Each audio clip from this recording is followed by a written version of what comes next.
Pero a pesar de la reducción de algunos delitos de alto impacto, los usuarios del transporte público salen a la calle con el temor de ser asaltados, como ocurre en el norte de nuestra ciudad.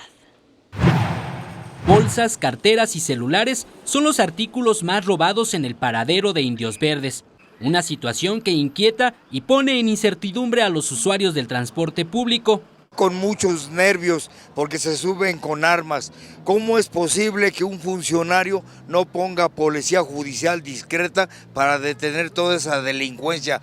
Para los operadores de combis y camiones, el riesgo es el mismo que el que viven los usuarios diariamente. Pues pistolas, inclusive hasta nosotros nos llegan a amenazar.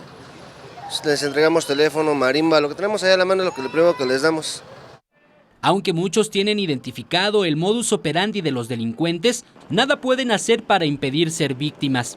Suben y observa qué pertenencias traen y así ven que les conviene, pues ya empiezan a hacer su papaye adentro de las unidades.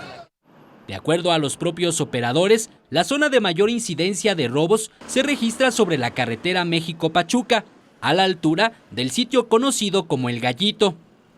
Para evitar que el índice delictivo continúe incrementando en esta importante central de transferencia, aquí se han instalado 11 cámaras conectadas al Centro de Control y Comando de la Secretaría de Seguridad de la Ciudad de México.